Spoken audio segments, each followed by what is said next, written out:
तो आज हम करने वाले हैं इलस्ट्रेशन नंबर 13। सीरीज हमारी चल रही है कैश फ्लो स्टेटमेंट। यूज़ हम कर रहे हैं DK गोयल साहब की बुक जो 10+2 की आती है। बहुत फेमस बुक है तो इसलिए इसको हम बेस मानकर चल लेते हैं। सबसे पहले करंट एसेट और करंट लाइबिलिटी हमें दी हुई है जेड लिमिटेड की। इसमें क्या है, प्रोविज़न है डाउटफुल डेट्स का, शॉर्ट टर्म लोन्स है, क्रेडिटर्स हैं, बिल्स हैं। क्लियर। और नेक्स्ट क्या दिया हुआ है कि कंपनी ने एक लॉस इंकर किया 45,000 का। हमने कैलकुलेट क्या करना है, only cash flow from operating activities. तो क्वेश्चन शुरू हो जाएगा प्रॉफिट बिफोर टैक्स से, लेकिन इस क्वेश्चन में प्रॉफिट की बजाय लॉस है तो हम लॉस से शुरू कर देंगे। नेट लॉस है 45,000। उसके बाद हम क्या करते हैं, उसके बाद हम ऐड करते हैं non operating expenses, non cash expenses, और लेस करते हैं नॉन ऑपरेटिंग इनकम और नॉन कैश इनकम। इस क्वेश्चन के अंदर जो प्रोविज़न फॉर डाउटफुल डेट्स है ये एक नॉन ऑपरेटिंग आइटम है, लेकिन ये देखिए एक्सपेंसेस है या इनकम है। देखो पिछले साल ये 1000 का प्रोविज़न था, अब ये 0 हो गया है। तो कहने का मतलब हमने प्रोविज़न कैंसिल किया, तो ये एक तरह की इनकम है। ये नॉन ऑपरेटिंग इनकम को हम क्या करेंगे, माइनस करेंगे। इसका इफ़ेक्ट अगर हम डिटेल में समझना चाहें तो देखिए, प्रॉफिट एंड लॉस अकाउंट जब हम बनाते हैं तो प्रॉफिट एंड लॉस से अगर हम प्रोविज़न बनाना चाहें तो डेबिट साइड में प्रोविज़न फॉर डाउटफुल डेट्स हम लिख देते हैं 1000। लेकिन जहाँ पर प्रोविज़न बनाया नहीं है, ये 1000 से 0 हो गया, यानी कि प्रोविज़न तो उल्टा कैंसिल किया है। तो डेबिट साइड की बजाय हमने क्रेडिट साइड लिखा होगा प्रोविज़न फॉर डाउटफुल डेट्स 1000। तो डेबिट करके हमने प्रॉफिट बढ़ा दिया। अब ये नॉन कैश इनकम है एक तरह की, क्योंकि जब प्रोविज़न बनाया तो कैश गया नहीं, जब कैंसिल किया तो कैश कोई आया नहीं। ठीक है, ये तो जस्ट एक हमने पैसा सोचा होता है कि इतने पैसा हमारा नुकसान हो सकता है, तो ये एक नॉन कैश आइटम है। तो ये जो 1000 से हमारा प्रॉफिट ये बढ़ गया, ठीक है, क्रेडिट साइड लिखा तो प्रॉफिट इंक्रीज हुआ ना, तो ये लेकिन है ये नॉन कैश। तो जो बढ़ाए हुए प्रॉफिट को हम कम करेंगे, यानी कि हम इस 1000 को माइनस कर देंगे क्वेश्चन में। तो क्या आ जाएगा, लेस कर देंगे decrease in provision for doubtful debts 1000। तो ये लॉस कितना हो गया, 45,000 पहले था, 1000 और माइनस हो गया तो 46,000 माइनस का हो गया लॉस। उसके बाद बचेगा सिर्फ वर्किंग कैपिटल चेंजेस की एडजस्टमेंट। तो वर्किंग कैपिटल में कौन कौन सी आइटम हैं, शॉर्ट टर्म लोन है। देखिए शॉर्ट टर्म लोन जो है, करंट लाइबिलिटी तो जो है, लेकिन ये एक फाइनेंसिंग आइटम है। ठीक है, फाइनेंसिंग एक्टिविटी। तो इसीलिए इस आइटम को हम क्या करेंगे, यहाँ पर नहीं लिखेंगे इस क्वेश्चन में, क्योंकि क्वेश्चन हमें सिर्फ ऑपरेटिंग एक्टिविटी पूछ रहा है, फाइनेंसिंग के बारे में पूछ ही नहीं रहा। तो ये एक आइटम तो हमारे निकल गई, बची सिर्फ 2। उसमें क्या है, पहला 15,000 क्रेडिटर थे, वो 10,000 हो गए। कहने का मतलब है कि 5,000 माइनस हो गए क्रेडिटर, यानी कि डिक्रीज हो गए। डिक्रीज होने का मतलब क्या है, करंट लाइबिलिटी अगर डिक्रीज होती है तो इसका मतलब हमने पे किया होगा। पे किया होगा तो कैश गया हमारा, तो हम इसको माइनस कर देंगे। क्लियर। तो ये 5,000 लेस कर दिया क्रेडिटर। उसके बाद ये बिल्स पेबल्स जो हैं, ये 10,000 से 20,000 के हो गए, यानी कि इंक्रीज होगी करंट लाइबिलिटी। जब प्लस हुई है, इंक्रीज हुई है, तो इसका मतलब हमने उधार लिया होगा ना, तो ये तभी तो इंक्रीज हुई। तो उधार लेने का मतलब कैश आया होगा, इसको भी हम प्लस कर देंगे। ऑपरेटिंग एक्टिविटी में ये 20,000 प्लस हो गया, तो 46,000 का ये लॉस था माइनस में, उसमें 20,000 प्लस हुआ तो नेट लॉस ये आ गया 26,000। उसमें 5,000 और माइनस किया तो जो नेट कैश यूज्ड आ गया ऑपरेटिंग एक्टिविटी से, वो आ गया 31,000। क्लियर, बहुत ही सिंपल क्वेश्चन था। नेक्स्ट क्वेश्चन हम कर लेते हैं 14। इसमें ABC लिमिटेड का डाटा दिया हुआ है। हमें फाइंड आउट क्या करना है, इसमें भी सिर्फ कैश फ्रॉम ऑपरेटिंग एक्टिविटी। ठीक है, पूरा कैश फ्लो स्टेटमेंट नहीं मांग रहे फिलहाल ये। जस्ट ऑपरेटिंग एक्टिविटी ही कैलकुलेट हमें करनी है। बैलेंस शीट की आइटम्स दी हुई हैं। पहली है इक्विटी एंड लायबिलिटी, उसमें share holder fund. Share holder fund में पहली आइटम है शेयर कैपिटल। शेयर कैपिटल जो है वो 35,000 थी। इस साल 35,000 है, पिछले साल 2016 में जी 30,000 थी। तो कहने का मतलब है ये 5,000 रुपये प्लस हो गई है। तो कैश आया है, लेकिन शेयर कैपिटल जब इशू करते हैं तो ये एक फाइनेंसिंग एक्टिविटी है।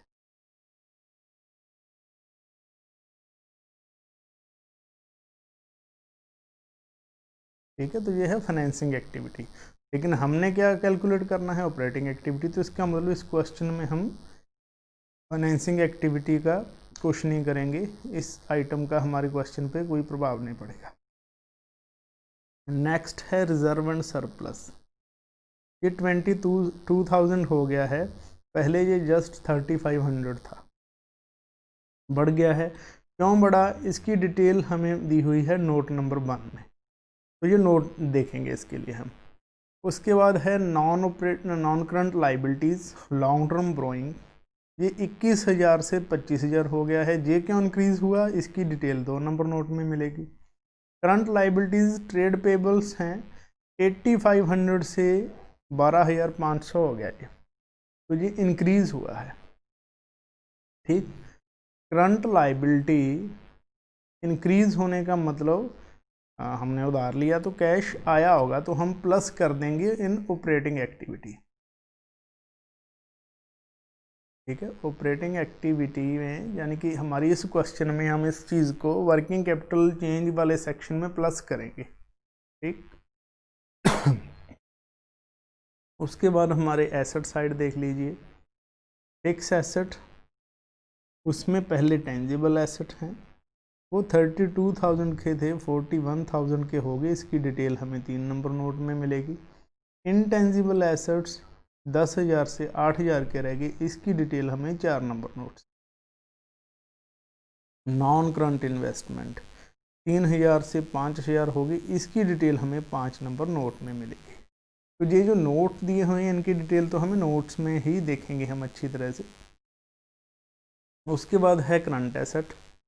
करंट एसेट में पहला है इन्वेंट्री, 6,000 से बढ़ के 24,500 हो गया है। देखिए, जब करंट एसेट अगर इंक्रीज होता है तो इसका क्या मतलब है, हमने एसेट खरीदा होगा तो ये माइनस करेंगे हम फ्रॉम ऑपरेटिंग एक्टिविटी।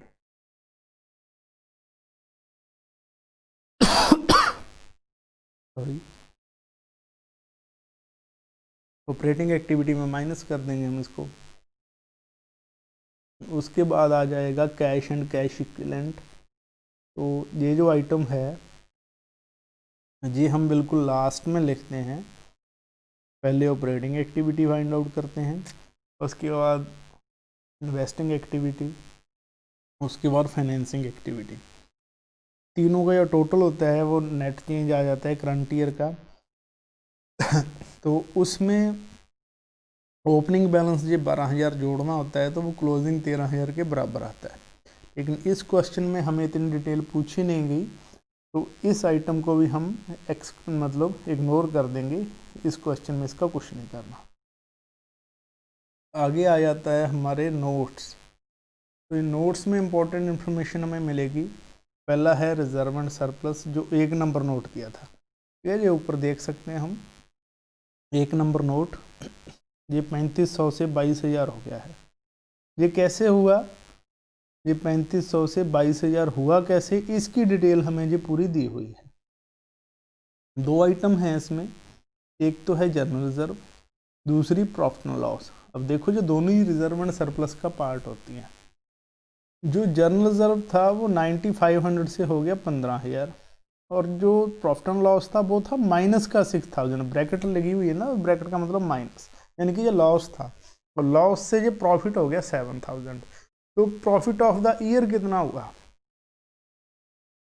तो ये जो क्वेश्चन हम शुरू करेंगे वो यहाँ से शुरू करेंगे, प्रॉफिट बिफोर टैक्स। ठीक है, हमने क्या निकालना है, cash flow from just operating activity, ठीक है, फ्रॉम ऑपरेटिंग एक्टिविटीज। तो प्रॉफिट बिफोर टैक्स कितना आएगा, इसके लिए हमें नीचे नोट में कैलकुलेशन करनी पड़ेगी। तो जी मैं नेक्स्ट पेज पे कैलकुलेशन कर लेता हूँ प्रॉफिट बिफोर टैक्स की। Profit before tax, clear. तो उसके लिए पहले हमें प्रॉफिट आफ्टर टैक्स देखना होगा। प्रॉफिट आफ्टर टैक्स है कितना, तो देखो 6000 माइनस के 6000 से प्लस का 6000 हो गया।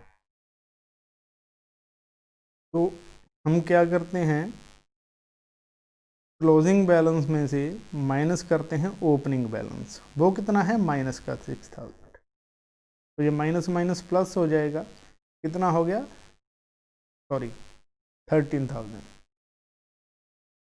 देखो सिंपली इसको हम समझ सकते हैं। देखो ये जो लाइन है ये नो प्रॉफिट नो लॉस की है। पिछले साल हम -6000 पे थे और इस साल बढ़ के हम +7000 पे हो गए। तो इन दोनों का ये जो गैप है, ठीक, ये जो गैप है जहाँ से लेकर के यहाँ तक, तो ये गैप कितने के बराबर हो गया, 6000 तो ये हो गया जहाँ से जहाँ तक फिल किया पहले, उसके बाद ये 7000 फिल किया। ये टोटल कितना हो गया, 6000 और 7000, टोटल हमने 13000 प्रॉफिट कमाया ना। तो प्रॉफिट ऑफ द ईयर कितना है, 13000, क्लियर। ये प्रॉफिट आफ्टर टैक्स है, हमें बिफोर टैक्स निकालना है। तो बिफोर टैक्स के लिए क्या क्या आइटम जुड़ जाएंगे इसमें, एक तो ये जनरल रिजर्व ही जुड़ेगी। देखो पिछले साल जनरल रिजर्व था सिर्फ 9500, अब हो गया है 15000। तो इसका मतलब कितना बढ़ गया जी, 5500। जो 5500 अगर इंक्रीज हुआ है तो इसका मतलब ये जनरल रिजर्व में प्रॉफिट हमने ट्रांसफ़र किया होगा। तो इसको हम वापस जोड़ देंगे, ऐड कर देंगे जनरल रिजर्व में जो ट्रांसफ़र किया है, कितना 5500, ठीक। उसके अलावा कौन सी आइटम्स हैं, डिवेंचर्स हैं, मशीनरी, प्रोविज़न है, गुडविल, इंटरेस्ट ऑन इन्वेस्टमेंट की रेट दी हुई है और दिया है डिवेंचर और इन्वेस्टमेंट का भी इशू किया हमने, क्लियर। तो यानी कि प्रॉफिट बिफोर टैक्स निकालने वाली जो आइटम्स हैं वो सिर्फ एक ही है। तो प्रॉफिट बिफोर कितना आ गया, 18500 आ गया। तो हमारा जो क्वेश्चन शुरू होगा वो होगा 18500 से। तो प्रॉफिट बिफोर टैक्स मैं यहाँ पर लिख देता हूँ 1800, 5000, 18500 रुपीज़। हमारा ये पहला स्टेप होता है, ठीक है, प्रॉफिट बिफोर टैक्स का हमारा पहला स्टेप है। दूसरा स्टेप हमारा क्या होता है, इसके अंदर ऐड करेंगे हम non operating and non cash, कौन से एक्सपेंसेस या इनकम, एक्सपेंसेस, ठीक, क्योंकि ये एक्सपेंसेस हमने पहले माइनस कर दिए होंगे, लेकिन ये नॉन कैश हैं या नॉन ऑपरेटिंग है, तो कैश फ्लो निकालते हुए हम इसको कंसिडर नहीं करते, इसलिए वापस ऐड कर रहे हैं इसको, ताकि हमारी इनकम सही लेवल पे आ जाए जो हमारा कैश जितना आया है। तो लेस क्या करेंगे, अगर कोई नॉन ऑपरेटिंग इनकम है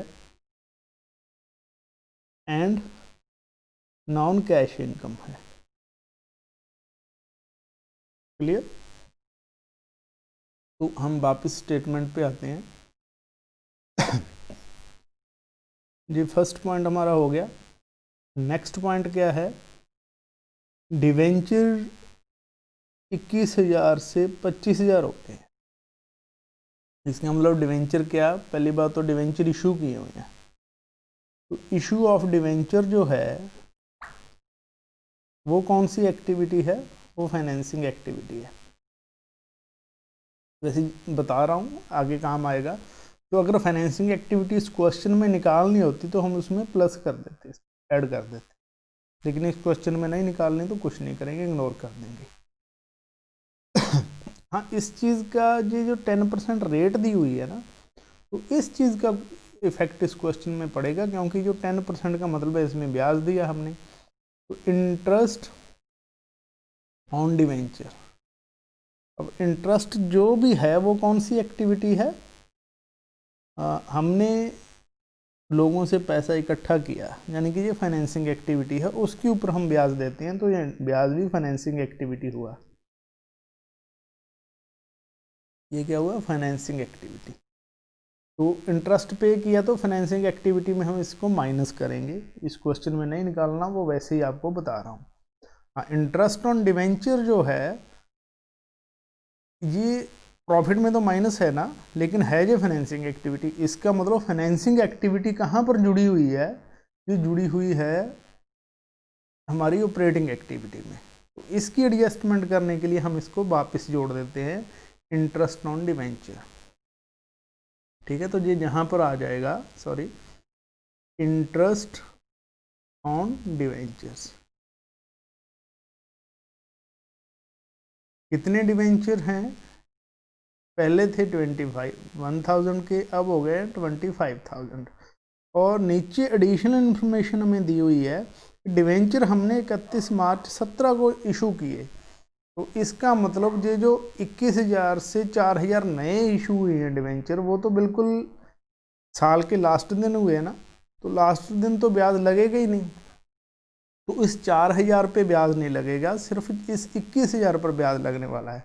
तो 21,000 पे 10% 2100 इंटरेस्ट जो है 21,000 पे गुणा 10% हम कर देंगे, तो 2,100 रुपया ब्याज हो गया जी। ठीक है, जो एक नॉन ऑपरेटिंग आइटम है जहाँ हमने लिख दिया। उसके बाद सॉरी, टेंजिबल एसेट मशीनरी।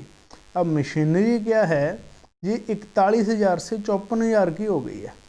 देखो 41 से 54 की हुई, तो इसका मतलब हमने मशीनरी परचेज की है कितने की, 13,000 रुपये की। ये क्या है, परचेज ऑफ मशीनरी। तो ये एक इन्वेस्टिंग एक्टिविटी है,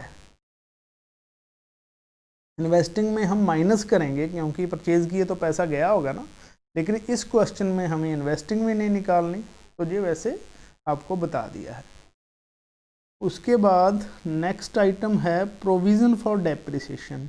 9,000 से 13,000 का हो गया प्रोविज़न। तो कहने का मतलब कि इस साल प्रोविज़न में कितना ट्रांसफ़र किया, 4,000, क्योंकि जब 9,000 से 14 का हो गया तो 4,000 इसके अंदर जुड़ा होगा, फिर ही तो ये 13,000 का हुआ ना। ये 4,000 क्या है, इस साल का डेप्रिसिएशन कह लो या नया प्रोविज़न बनाया कह लो। तो इस 4,000 को हम, क्योंकि डेप्रिसिएशन एक नॉन कैश आइटम होती है, इसको हम माइनस कर देंगे, सॉरी वापस ऐड कर देंगे, पहले माइनस किया है इनकम में से, तो ये 4,000 ऐड हो जाएगा डेप्रिसिएशन। क्लियर। उसके बाद नेक्स्ट पॉइंट है इंटेंजिबल एसेट। इंटेंजिबल एसेट में गुडविल जो है, पिछले साल वो 10,000 की थी, अब वो 8,000 की हो गई है। तो 10,000 से 8,000 का होने का मतलब ये 2,000 रुपये कम हुई, तो कम हुई मीन्स राइट ऑफ कर दी गुडविल। तो गुडविल राइट ऑफ करते हैं तो उससे भी पैसा नहीं गया, वो भी एक नॉन कैश आइटम है। तो goodwill right of, goodwill return of की हमने कितनी, 2,000, ये भी हमने वापस ऐड कर दी। उसके बाद है rate of interest on investment at the rate 10% per annum. तो इंटरेस्ट ऑन इन्वेस्टमेंट का मतलब है, इन्वेस्टमेंट हम देख लेते हैं। देखो पहले ये 3,000 थी, अब होगी 8,000, तो इस पे 10% ब्याज मिलता है, तो ये हमारी इनकम हुई होगी। लेकिन ये इनकम कौन सी है, ये एक इन्वेस्टमेंट की इनकम है, यानी कि इन्वेस्टिंग एक्टिविटी। तो पैसा आएगा इनकम का, ठीक। मैं ब्याज की बात कर रहा हूँ, मतलब डिविडेंड की, ठीक, जो भी डिविडेंड या ब्याज जो भी मिलेगा इन्वेस्टमेंट पे वो पैसा आएगा, प्लस होगा। लेकिन ये जो 3,000 से 5,000 8,000 होगी जो 5,000 रुपया परचेज की है इन्वेस्टमेंट, वो माइनस होगा। ठीक है, परचेज ऑफ इन्वेस्टमेंट वो भी एक इन्वेस्टिंग एक्टिविटी है, नाम से ही क्लियर है ये तो इन्वेस्टमेंट। तो परचेज किया तो पैसा गया ना, तो वो माइनस होगा। लेकिन जो ब्याज मिला या डिविडेंड मिला, यानी कि जो भी इनकम आई इन्वेस्टमेंट पे, वो प्लस होगी। लेकिन वो होगी कहाँ? इन्वेस्टिंग एक्टिविटी में। हम क्या निकाल रहे हैं? Financing activity. ये फाइनेंसिंग में हम निकाल रहे हैं ऑपरेटिंग एक्टिविटी, तो ऑपरेटिंग में ये जुड़ेगा तो है नहीं ब्याज, लेकिन ये ऑलरेडी प्रॉफिट में तो जुड़ा होगा ना, हमें तो प्रॉफिट दिया हुआ है। हमारा जो क्वेश्चन शुरू होता है वो कहाँ से होता है? क्वेश्चन हमारा शुरू होता है प्रॉफिट से। ठीक है, 18,500 से। कहने का मतलब जब प्रॉफिट से शुरू हुआ तो इसमें जो चीज़ें जुड़ गई हैं, गलत चीज़ें जुड़ गई हैं, उसको माइनस भी तो करेंगे ना, नॉन ऑपरेटिंग या नॉन कैश इनकम को। तो ये एक नॉन ऑपरेटिंग इनकम है क्योंकि वो इन्वेस्टिंग एक्टिविटी है। तो हम लेस कर देंगे इनकम फ्रॉम इन्वेस्टमेंट। कितनी होगी इनकम फ्रॉम इन्वेस्टमेंट? अब देखो पहले 3 था, अब 8,000 हो गया। तो अब ये देखना है कि 10% तो बता दिया, 3,000 पे लगाएं या 8,000 पे। तो उसके लिए भी एडिशनल इंफॉर्मेशन दी हुई है हमें। इन्वेस्टमेंट 31/3/17 को ही खरीदी है, जो नहीं खरीदी है। तो कहने का मतलब ब्याज फिर वो लास्ट दिन तो नहीं मिलने वाला ना, तो ब्याज मिलेगा सिर्फ ओपनिंग बैलेंस पे 3,000 पे। कितना हो गया? 300 रुपया। तो इस 300 रुपये को हम क्या कर देंगे? माइनस कर देंगे। क्लियर? उसके बाद नेक्स्ट टॉपिक क्या है? मेरे ख्याल पॉइंट हमारे सारे कंप्लीट हो गए हैं। तो अब हमने सिर्फ टोटल करना है, तो टोटल मैं कर देता हूँ। तो ये हमारा हो गया 18,500, 18,2 20, 500, 20,000 24,500, 24,2 26,500 और 100 जी 26,600। तो उसमें से 300 जो माइनस कर दिया, 26,300। अब ये क्या निकला आया? ये हमारा हो गया operating profit before working capital change. तो हमारा ये फर्स्ट स्टेप था प्रॉफिट बिफोर टैक्स निकालना। सेकंड स्टेप हमारा ये आ गया पूरे का पूरा 26,300 निकालना, जो कि ऑपरेटिंग प्रॉफिट है। उसके बाद थर्ड स्टेप हमारा होगा वर्किंग कैपिटल चेंजेस में एडजस्टमेंट करने। तो वर्किंग कैपिटल के रिगार्डिंग हम पहले डिस्कस कर चुके हैं। करंट लाइबिलिटी जो थी 8,500 से 12,500 हो गई, तो मतलब 4,000 रुपया इंक्रीज हुई, तो उधार लिया होगा ऑपरेटिंग एक्टिविटी में ऐड कर देंगे। तो ये ऐड करेंगे हम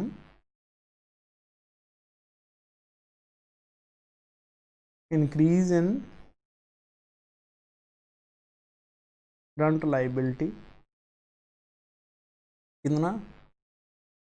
4,000। उसके बाद नेक्स्ट देखो,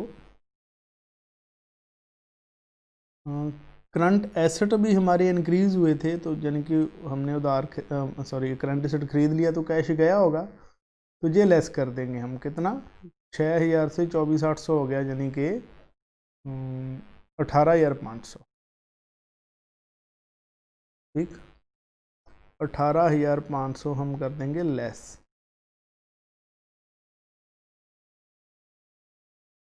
इसलिए डिक्रीज इन